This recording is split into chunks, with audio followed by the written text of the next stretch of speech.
What's going on, fellow rogues? It's Massmere here, and obviously it's been a good minute. The last time I was, doing like content on this channel in regards to unboxings or anything like that, putting out any kind of content for this channel in general other than stream highlights or tutorials for new streamers, it was like around 2016. So here I am right now, a few years later, trying to, add new content to the channel, namely, in advance before I start streaming on this new site that's coming, hopefully within the next couple months called Glimish. So earlier this year, I came across a video game merchandise site called Fangamer. What really intrigued me about this was that it was pretty much done by video game fans for video game fans, seeing as most of the merchandise on there is done by independent artists. The contents of this unboxing video isn't the first time I've actually shopped on the site. I earlier this year picked up this Super Meat Boy figure, and if the other things I'm going to be unboxing are anything similar to the quality of this, I've got nothing to worry about, of course, because this thing is, very plush, very soft, has a very velvety feel to it. If you guys want to check this out for yourself, if you're fans of Super Meat Boy, I'll leave a link in the description of this video where you guys can go pick up this toy for yourself. I want to say in advance, however, that this unboxing video is going to be very different compared to what I used to do on this channel, and that compared to Loot Crate, Custom Fan Box, and Pop in the Box and other mystery box services that I got subscriptions to, this one I know exactly what it is I'm going to be unboxing. So anyone who's come by my streams knows that I'm a very big fan of Metroidvanias as well as challenging games. It's been a thing for me, since I was a kid when I first played Super Ghouls and Ghosts, which was the first game I ever played. It was a few years after I played Super Ghouls and Ghosts that I got a Sony PlayStation. That was my first experience with Castlevania Symphony of the Night, and also my first experience with Metroidvanias. The reason I spoke about that is because 3 of the 4 items in this unboxing are from some of my favorite Metroidvanias, while one of the items is going to be from one of my favorite video games of all time. So let's go ahead and jump right on into this. Okay, so we're going to be starting off with the t-shirt that I got. So for those that don't know, I'm a very big fan of the Battletoads. Say hi to nice people, Resh. I've been with the series since Battletoads and Battle Maniacs on the Super Nintendo, and since then I've been absolutely hooked on it. Even though, like many, I also have got my tail kicked, plenty of times by the Turbo Tunnel in the original. So when I saw this shirt on Fangamer for the Battletoads, I had to pick it up right then and there, just because I really loved how there was so much nostalgia on this thing. So as you guys can see here, this is the shirt, and there's just so much detail in what's going on on this. As you can see, Rash is front and center, Pimple is doing one of his smash hits in the background. They have score multipliers, the health meter. And also, as you can see right there, Zit's riding the turbo bike, which is obviously one of the most infamous and well-known things of the Battletoads. And I like the subtleness in the fact that for those who have played the games, you may know that the look on Zit's face, reflects this particular expression that the Toads will have before you fight a boss. So, like I said, there's just so much going on with this shirt that I absolutely love. And it, definitely I would say, would speak to someone who's a fan of the series. It has their health meter up there. It has just so much, going on with this, just on one shirt right here. Another thing I like is the fact that it's got the Battletoads insignia on the back of the shirt. So in my time streaming, I've done about 280 games, and there's one game that really does stand well above a lot of them. That was one of my favorites I streamed, which was Hollow Knight. Okay, this ain't creepy at all. Wait. Oh shit! My viewers, they absolutely love the art style of the game, as well as the premise of this, all the characters being based around bugs. I think also they like the fact of seeing how many times I got my ass kicked by bosses too, but I digress. What the? Get off! Oh fuck. I gotta fight for my place on a bench? So given my love for Hollow Knight, it was obviously a shoo-in that I wanted to try to find some merch for it. Unfortunately, I couldn't really find too many plush figures, they were of decent quality aside from handmade figures on Etsy. But originally, when I got my Super Meat Boy figure, there was another figure on the site that I was really waiting on getting before the Meat Boy one, which was this one of the Knight himself, and I'm definitely glad I finally picked this thing up. I just want to say, to the artist who did this, you did an absolutely amazing job, because this literally looks like the Knight, popped right off the screen of the game and, became like a plushie. Meat Boy was a little bit more velvety. This one's a little more feathery, if that makes any sense. There's just so much detail to it, his little cape, the fact that, he's got his sword, and if I'm correct, it said the sword's supposed to be magnetized, so yeah, there we go. So it's the magnet's slightly loose, but I'm not going to knock that. Oh, there it goes. I kind of like what they went with the little tag right here for it.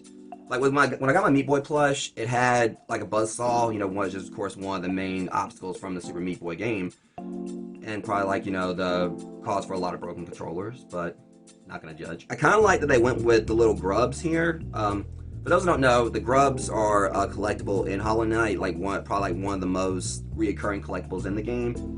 They could have took so many routes with this. They could have went with the Void Heart. They could have went with something from the Grim Troop, even though I think, one of the characters from the Grim Troop has its own figure as well. They could have went with the nail itself. They could have even went with the vessel thingy. I forgot the official name of it, that's where you collect souls and you could use that to refill the knight's health. You guys also might be picking up on the fact that I'm not calling him Hollow Knight. That's because I think there's kind of a somewhat of a common misconception that the character you play as here is the Hollow Knight, but without spoilers, the Hollow Knight is actually a completely separate NPC in the game. So he's actually, I think, officially known as, yes, I'm pointing the sword at him. He's officially known as the Knight. Another game I really loved the art style of was Ori and the Blind Forest and Ori and the Will of the Wisps. I played both to completion on stream. Two very phenomenal games. If you guys haven't picked them up, definitely check them out. Just stop with hitting me in the feels. I don't like it. I mean, seriously, now I'm never gonna know how many licks it takes to get to the center of a Tootsie Roll Pop. God, I'm going to hell. Come on. Oh, shit! Whoa! Of all things that kill me, that escalated really quickly. So while Hollow Knight had this intricately done hand-drawn art style, what I liked about the Ori series is that it had like these serious Studio Ghibli vibes to them. So obviously that's one key reason why I really want to have my own plush of Ori, you know, for myself. So once again, I can kind of already say that the tag for this figure, I know I'm talking about the tags a lot, but it's just that I like how it's not just some little random, you know, name tag tagged on. It actually kind of had like some branding to the game. So this Ori figure, like, oh my god. So, kind of like comparing the two, they both... Throwing your stuff on my floor, young man. He's dropping his knife. Apparently he's trying to be a rebel. The design on them, Ori kind of reminds me a lot of the same texture of the Hollow Knight. I said it myself. Okay, we're just going to cut down from the record books. Moving on. So what I really like about these two figures is that they're... Like, the feel of them is, like, very similar. Like, they both have this feathery, soft texture compared to Meat Boy. Not saying Meat Boy is, you know, I gotta say, you know, Meat Boy has like this softness to him as well, but his is more like a velvety, smooth feel. But I like how they have this little slight bit of feathery rigidness that, you know, just kind of like, you know, feels really nice, you know, at the touch. Another thing I like about the Ori figure, you know, what I read about it, is that, like, it's just, this is kind of a plus in itself, and that the figure can actually stand up. It looks like it's gonna need a little bit of work to do that. So, and also, oh, and I just noticed that Ori actually has like weighted right here. When I say weighted, what I mean is it's similar to my Sitting Cuties, Polyworld, Hitmonlee figures right there. And that basically, when I say weighted, it's like has beans on the bottom so that you can sit it down easier. Like, you can see if I do like here with Ori, you can see like it just sits perfectly in my hand. That's a plus to it, but again, like I said, the way this figure is designed is that I say her because Ori supposedly in the series, I think it's supposed to be a female, but I think there's also been a lot of debate. And I just noticed also, they didn't say anything about this on their own thing, her hands are magnetized. Okay, using my mic as a example here. As you can see, the arms are magnetized, so she actually can hold on to stuff, which I think is pretty cool in itself. She kind of did tumble right there, because obviously, like, the Ori games had, like, one of the key mechanics was you climbing on walls and stuff. So I like how there's just like so much going on with this little figure right here, and that the hands are magnetized.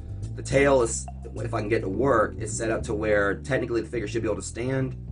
Which, if you could get it to work, I mean, I don't know, it just seems like the legs are kind of like a little bit loose. I don't know. Phrasing. The figure still, you know, regardless, it's just like, again, like with the Knight figure, this one has like so much quality to it where it looks like it just came right out of the game. And again, I like the fact that the tag reflects, I believe this is the skill orbs that you pick up in the game. It's either that or it's the things you pick up for the currency to be able to upgrade. Basically the same thing, but... So another game that I absolutely loved when it came out, like I actually was really intrigued by it before it even released, was Dead Cells. Unfortunately, even though Dead Cells has had a whole lot of positive reviews since it came out, even winning an Indie Game of the Year award, I think at the Game Awards a few years back, it hasn't really had a whole lot of merchandise in the form of like plush toys or anything like that. It's mostly had t-shirts. Thankfully, Fangamer was able to facilitate on that for me as well. One thing I kind of find hilarious is that everything I got from Fangamer has a trend to it, and that all of them are from games that are known for being difficult. So this figure right here had a pretty cute name to it. It was called Bread Cells. Reason being is that you got the pro tag from Dead Cells. Some people call him the Prisoner, but I think he's actually been officially called the Beheaded. The name for this figure on there is actually called Bread Cells because he comes with a baguette.